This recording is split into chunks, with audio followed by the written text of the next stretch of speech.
तो friends, last video में हमने सुरभि की एक कहानी सुनी थी, उसके हॉन्टेड स्कूल की। वो वाला पार्ट फर्स्ट था।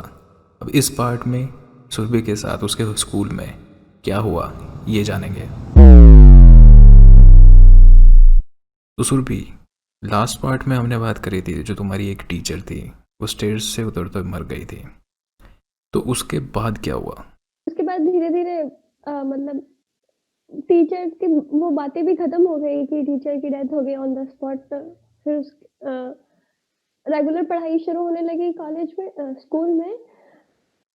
उसके बाद हमारी एक एसएसटी की टीचर है, जो हमारी क्लास टीचर है। उनका जो भाई का बेटा, मतलब उनका भतीजा, वो हमारे क्लासमेट था, हमारे साथ पढ़ता था। लेकिन मैडम के घर में थोड़ी प्रॉब्लम चल रही थी, तो वो उस बच्चे को अपने साथ नहीं रख सकती थी, तो उनको हॉस्टल दिलाना था। अब शहर में हॉस्टल कैसे दिलाएँ? अकेला छोटा-सा बच्चा, 7th क्लास का बच्चा, उसको शहर में अकेले थोड़ी ना रखेंगे।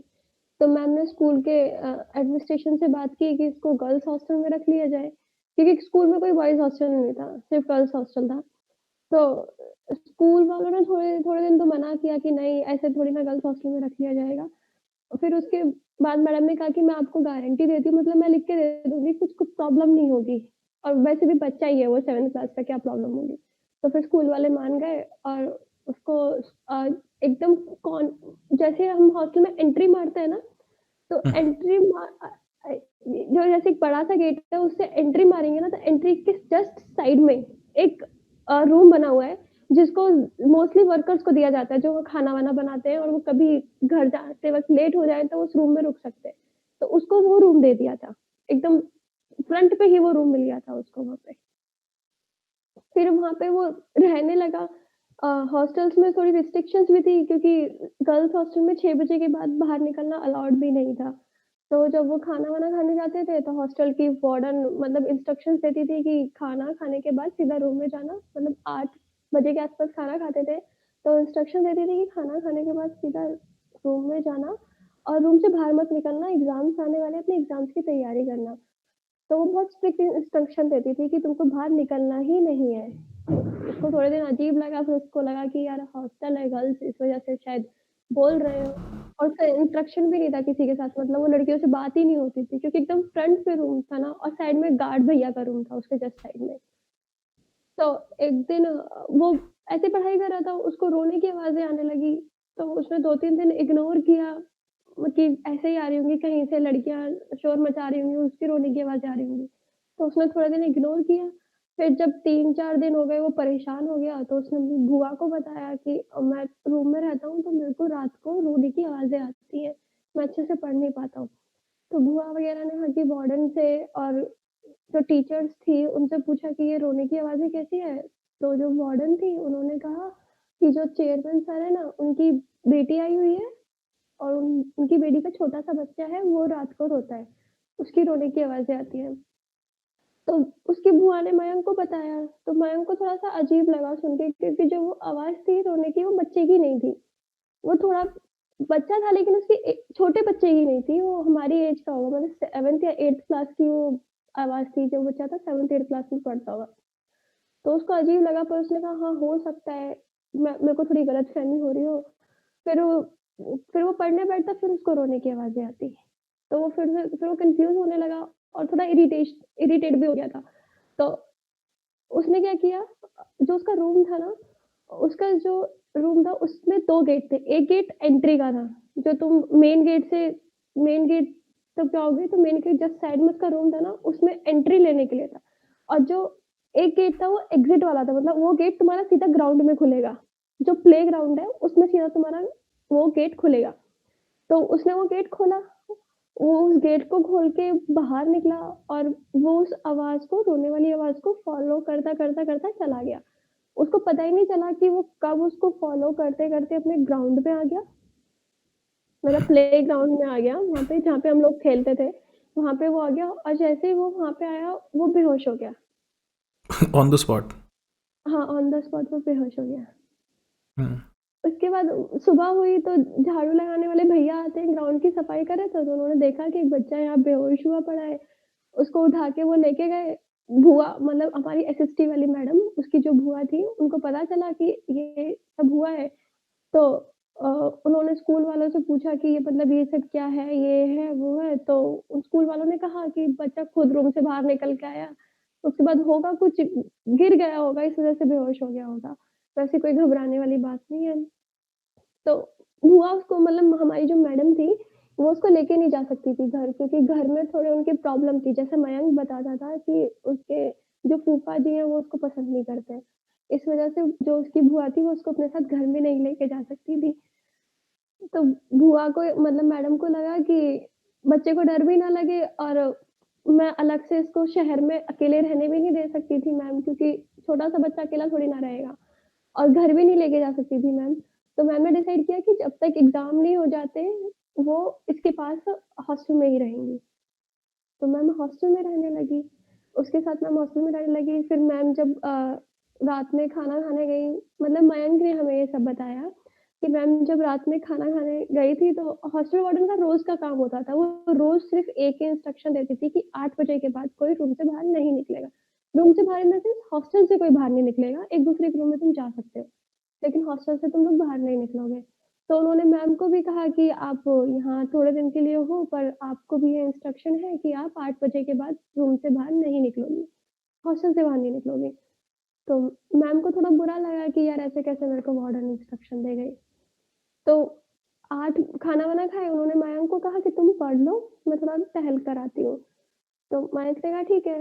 वो वही जो पीछे वाला गेट था सीधा ग्राउंड में खुलता था, वो उससे बाहर गई टहलने के लिए जैसे वो थोड़ी दूर तक चली, मतलब उस प्लेग्राउंड में वो पहुँची, वो मतलब कि जैसे वो थोड़ी दूर तक मतलब मयंक को दिख रही थी वो जाते हुए। तो जैसे ही वो थोड़ी दूर तक चली ना, वो एकदम से गिर गई, पेट के बल गिर गई। इतना था कि मयंक को दिख रहा था कि उसकी बुआ गिर चुकी है, पेट के बल। तो मयंक फिर भागा, उसने देखा कि बुआ बेहोश हुई पड़ी है। तो उन्होंने फ़ोन किया बुआ के घर पे मतलब मैडम के घर पे कि बुआ बे मतलब बुआ जी बेहोश हो गई हैं, आप लोग जल्दी आ जाइए और एकदम से गिर गई हैं, पता नहीं क्या हो गया। तो हॉस्टल की वार्डन वगैरह सब आए, गार्ड भैया भी वहाँ थे, तो वो भी मयंक की रोने की आवाज़ सुन के वो भी आ गए थे। मयंक रो रहा था ना तब। तो हॉस्टल लेके गए उनको, तो हॉस्टल वाले उनको हॉस्पिटल लेके गए। तो हॉस्पिटल में पता चला कि वो प्रेग्नेंट है और इस शायद कमज़ोरी कमज़ोरी की वज़ह से वो गिर गई हैं और वो पेट के बल गिरी थी। ये हॉस्पिटल वालों ने कहा, जो मयंक को हॉस्टल वालों ने बताया कि हॉस्पिटल वाले ये कह रहे हैं। प्रेग्नेंट लेडी पेट के बल गिर चुकी थी। हाँ, तो ये तो अपने आप में एक बहुत बड़ा इशू बनता है। हाँ, मयंक ने बताया कि डॉक्टर्स ने मतलब फूफा भी उसके वहाँ तक आ गए थे। तो मयंक ने बताया कि फूफा वगैरह उसके बड़े गुस्से में थे। उसके बाद मयंक को वो अपने साथ घर ही ले गए मतलब हॉस्टल से उन्होंने निकाल लिया था मयंक को कि ठीक है घर ही रख लेते हैं, फिर वो घर से अप डाउन करता था। तो मयंक से हमारी बातें होती थी, तो मयंक ने हमें बताया कि उसके फूफा ने स्कूल वालों के खिलाफ केस कर दिया है, कि मतलब ऐसे एक प्रेग्नेंट लेडी गिर गई है और तुम लोग कुछ ध्यान-व्यान नहीं दे रहे थे, ऐसा करके उसने केस कर दिया फूफा ने। फिर हमारे स्कूल वालों ने क्या किया कि जब भी स्कूल वालों के खिलाफ कोई केस वगैरह एफआईआर वगैरह होती थी ना, तो वो लोग वो एफआईआर वापस मतलब जो करता था उससे कह के वो वापस लिवा लेते थे। वो बाहर जाने ही नहीं देते थे, कोर्ट तक कभी स्कूल वाले जाते नहीं थे मतलब आउट ऑफ क्योंकि कोर्ट सेटलमेंट करते थे जो भी करते थे। हाँ, हाँ, ज़्यादातर क्योंकि उन लोगों कई बार क्या है, एक बार जब हिमांशु का केस हुआ था जो मैंने आपको बताया था, हम्म। वो वो भी गिर गया था, उस वक़्त भी स्कूल वालों ने बहुत केयरलेसनेस दिखाई थी। तो उसके पापा ने भी एफआईआर की थी उनके खिलाफ, पर उन लोगों ने वापस ले मतलब की नहीं थी, कह रहे थे कि मैं एफआईआर करूँगा, पर स्कूल वालों ने फिर उनको मना लिया था ऐसे करके। फिर मयंक के फूफा ने तो कर ही दिया था। हम्म। वो कोर्ट तक उनको ले गए थे। फिर उसके बाद स्कूल के चेयरमैन गए, फिर हमारी हेड टीचर भी गई थी और जो वाइस प्रिंसिपल थे वो भी गई थी। उन लोगों ने जाके मयंक के फूफा को समझाया कि ऐसे मत करो, हम लोग यहीं बाहर ही सेटलमेंट कर लेते हैं। तो उन लोगों ने फिर फूफा उसके मान गए कि ठीक है बाहर ही सेटलमेंट कर लेते हैं, तो कुछ हुआ होगा उनका सेटलमेंट वगैरह। उसके बाद फिर उसके फूफा ने पूछा कि वो सब तो ठीक है, लेकिन ये जो रोने की आवाज़ जो बच्चा कह रहा है कि उसको भी आती थी और उनकी वाइफ़ भी कह रही थी कि हाँ, रोने की आवाज़ तो उनको भी सुनाई देती थी। वो सब क्या था? तो हमारी मैडम ने बोला कि वो बच्चे की आवाज़ तो नहीं थी, वो तो जो आवाज़ आ रही थी वो किसी 7th या 8th क्लास के बच्चे की आवाज़ थी। तो चेयरमैन सर ने बोला कि जो मयंक को हमने रखा था हॉस्टल में, उसको रखना एक एक्सपेरिमेंट था हमारे लिए। हम लोग कुछ टेस्ट करना चाह रहे थे। तो बुआ ने मतलब मैडम ने पूछा कि ऐसा क्या था मतलब क्या एक्सपेरिमेंट था कि तुम एक छोटे से बच्चे को रख के एक्सपेरिमेंट करना चाह रहे थे? तो चेयरमैन सर ने बताया कि काफ़ी सालों से ये होता जा रहा है कि जो गर्ल्स हॉस्टल है उसमें लड़कियाँ ज़्यादा नहीं आ रही हैं, बहुत कम लड़कियाँ आ रही हैं और उनके बहुत सारे ज़्यादातर रूम उनके खाली ही पड़े हैं। और उसके पीछे रीज़न ये था कि लड़कियाँ उनको लगता था कि लड़कियाँ हवा बना रही हैं, कि यहाँ पे कुछ रोने की आवाज़ें आती हैं और और उनको ये लगता था कि लड़कियाँ एक-दूसरे से इंटरैक्ट कर पाती हैं, तो इस वज़ह से ये बात धीरे-धीरे फैल रही है। वो आने वाली लड़कियों को भी मना कर देती है कि तुम यहाँ मत रहो कि यहाँ पे रोने की आवाज़ें आती हैं। तो इस डर से लड़कियाँ नहीं रहती थी, तो उनके रूम्स खाली रह जाते थे। तो जब आपने मयंक का ऑफ़र दिया तो हमको लगा कि लड़का है, इंटरेक्शन हो ही नहीं पाएगा और बाहर वाला रूम हम इसको दे देंगे, तो ज़्यादा इन्फ्लुएंस भी इस पे नहीं पड़ेगा। तो हम लोगों को चेक करना था कि असलियत में रोने की आवाज़ें आती हैं या फिर वो सब यूँ ही हवा बना रखी है। मतलब ये पूरा एक प्रोजेक्ट था एक तरह से स्कूल वालों का, सच हाँ, निकलवाने का। हाँ।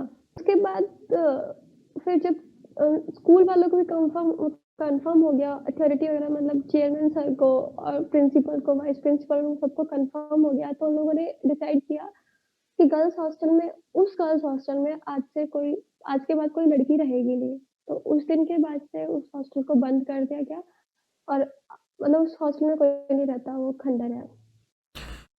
और जितनी आपको इन्फॉर्मेशन है, तुम्हें लगता है कि वो जो बोर्ड था, वो आज भी वहाँ पे प्रेज़ेंट है? मैं एक्चुअली श्योर तो नहीं हूँ बट मेरी जो फ्रेंड है, उसकी छोटी बहन स्कूल में पढ़ती है, तो अलाउड नहीं है उन लोगों को उस एरिया में जाना जहाँ वो झाड़ियाँ वगैरह हैं। बट वो बोलती है कि हाँ, यहाँ मतलब बोर्ड है क्योंकि उन लोगों को अलाउड नहीं है वहाँ उस झाड़ियों के पास जाए। उसके आस-पास उन लोगों ने वो अ, बाउंड्री बना रखी है कि इस एरिया में कोई आएगा नहीं, पर वो बोर्ड है शायद। हाँ, मेरी फ्रेंड ऑब्वियसली उधर जाना मना क्यों करोगे अगर तुम्हारे कोई प्रॉब्लम है ही नहीं तो, सीधी बात है। तो मतलब वो वाला जो एरिया है, जो एक तरह से हॉन्टेड कह सकते हैं, वो आज के टाइम पे बिल्कुल सील पड़ा है और कोई नहीं जाता वहाँ पे। हाँ, उन लोगों ने उसके चारों ओर बाउंड्री बना दी है और उधर जाना अलाउड नहीं है। बहुत कम एक्चुअली ऐसे रियल हॉन्टेड स्कूल स्टोरीज़ देखने को मिलती हैं और काफ़ी इंटरेस्टिंग थी ये, ख़ास करके जब उसमें वो हॉस्टल वाला सब जाना, क्योंकि उस टाइम लिटरली मतलब मैं मयंक के बारे में सोच रहा हूँ तो ऐसा लग रहा है कि कितना अजीब रहा होगा उसके लिए ये सारा टाइम, और उसकी फैमिली के लिए भी, क्योंकि आसान नहीं होता किसी के साथ भी जब ऐसा घटे। तो इस वीडियो में इतना ही था, मिलते हैं नेक्स्ट वीडियो में एक नए टॉपिक के साथ, तब तक के लिए बाय बाय, सतर्क रहना।